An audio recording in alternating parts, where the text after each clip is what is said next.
Everyone, আমার রান্নাঘরে আপনাদের স্বাগতম। আজকে আমি চিংড়ি মাছের বাটি চচ্চড়ি করে দেখাবো। খুবই সহজ এবং মজাদার হয় এই রেসিপিটি। এই জন্য আমি 250 গ্রাম চিংড়ি মাছ নিয়ে নিয়েছি। এটা আমি হরিণী চিংড়ি নিয়ে নিয়েছি।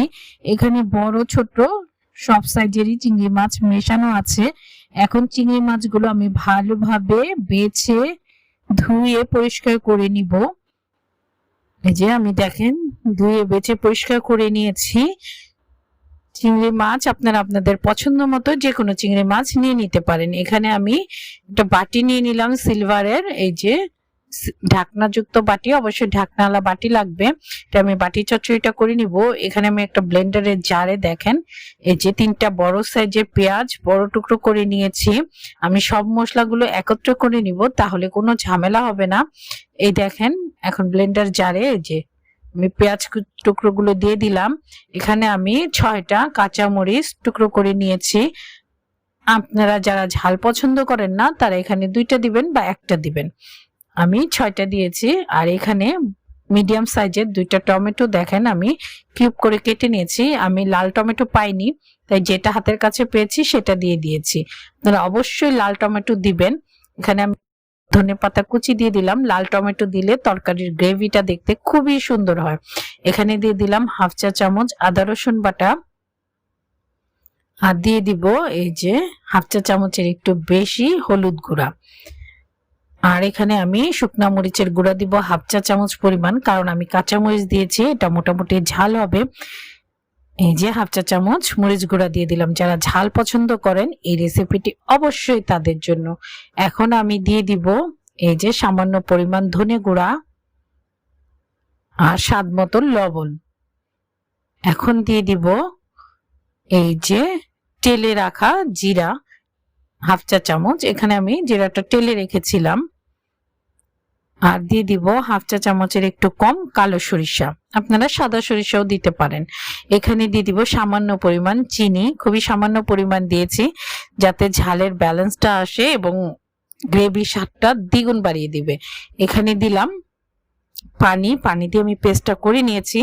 যারা চিনি পছন্দ করেন না তারা না দিবেন। এই তো এখন আমি যে বাটিতে চচ্চড়িটা করব সেই বাটিতে আমি এই যে পেস্টটা ঢেলে নিলাম। পেস্টটা খুবই মিহি করে নিতে হবে।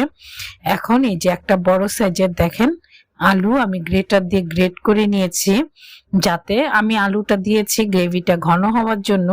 এই আলুটা ম্যাশ হয়ে যাবে, হালকা হালকা আস্ত থাকবে। যারা আলু বেশি পছন্দ করেন তারা একটু মোটা করে দিবেন, তাহলে আলুটা আস্ত থাকবে। কিন্তু আমার গ্রেভিটা ঘন করার জন্য আমি আলুটা একদম গ্রেট করে পাতলা করে দিয়েছি। এখন দিয়ে দিলাম এই যে বেছে রাখা চিংড়ি মাছ। এখানে আমার মনে হচ্ছে আর একটু লবণ লাগবে, তাই দিয়ে দিলাম, কারণ আলু আর টমেটো তো লবণ অনেক বেশি খায়, তাই আমি একটু লবণ দিয়ে এখন ভালোভাবে মেখে দিলাম। আপনারা আপনাদের স্বাদ মতো লবণটা বুঝে শুনে দিবেন। এটা ভালোভাবে মাখতে হবে, খুবই ভালোভাবে মাখতে হবে। এইটা মাখার উপরে এটার স্বাদটা আরো দ্বিগুণ বেড়ে যায়। এখন মেখে এখন দিয়ে দিব তেল। আমি প্রথমে 1 টেবিল চামচ পরিমাণ তেল দিয়েছি। এই যে তেল দিয়ে আবার ভালোভাবে মেখে নিচ্ছি। আমার মনে হচ্ছে আর একটু লাগবে, এই জন্য আমি আরো 1/2 চা চামচ মোট 1.5 টেবিল চামচ পরিমাণ তেল দিয়ে দিলাম। এই তো এখন আবার ভালোভাবে মেখে নিচ্ছি।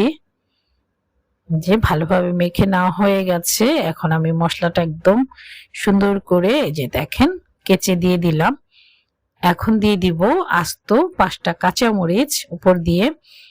এটা ঝাল হবে না একদম, এটা শুধু ঘ্রাণের জন্য আমি দিয়ে দিলাম। খুবই সুন্দর একটা ঘ্রাণ বের হবে। এই যে ঢাকনাটা লাগিয়ে দিলাম।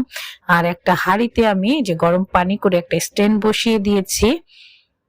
এই তো এখন স্ট্যান্ডের উপরে এই যে বাটিটা বসিয়ে দিব। বসিয়ে দিয়ে এই যে আমি ঢাকনাটা লাগিয়ে দিচ্ছি। ঢাকনার উপরে যে কোনো ছিদ্র থাকলে বন্ধ করে অবশ্যই দিতে হবে। এই যে আমার ঢাকনা একটা ছিদ্র দেখা যাচ্ছে, এই যে আমি এটা টিস্যু পেপার দিয়ে এই যে বন্ধ করে দিলাম। এখন আর কোনো কাজ নেই, মিডিয়াম আঁচে আমি বসিয়ে রাখবো 30 মিনিটের জন্য। এই যে 30 মিনিট হয়ে গেছে। এখন আমি চুলাটা অফ করে দিয়েছিলাম। 5 মিনিট পরে এই দেখেন আমি ঢাকনাটা খুলে যে বাটিটা তুলে নিচ্ছি। বাটিটা এখনো গরম আছে। সাথে সাথে তুলতে যাবেন না, তাহলে ভাপ লাগতে পারে। 5 মিনিট পরে যে আমি নামিয়ে নিলাম। এখন আমি ঢাকনাটা খোলার চেষ্টা করছি। এটা প্রচুর পরিমাণ গরম আছে।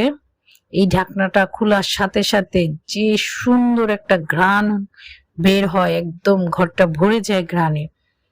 এই যে দেখেন তেলটা সাইড থেকে উঠে এসেছে, কত সুন্দর একটা কালার হয়েছে। যদি টমেটোটা লাল হতো তাহলে আরো সুন্দর কালার হতো। আপনারা অবশ্যই লাল টমেটো দেখে কিনবেন।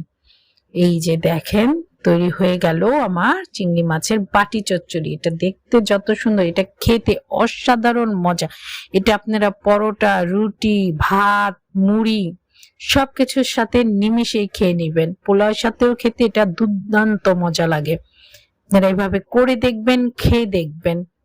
যারা ঝাল পছন্দ করেন এই রেসিপিটি অবশ্যই তাদের জন্য। আর যারা ঝাল পছন্দ করেন না তারা ঝাল কমিয়ে নেবেন। এটার ঘ্রাণ এত সুন্দর হয়, এটা দেখতেও কত দুর্দান্ত সুন্দর। এটা খাবেন আপনারা। আমার রেসিপিটি ভালো লাগলে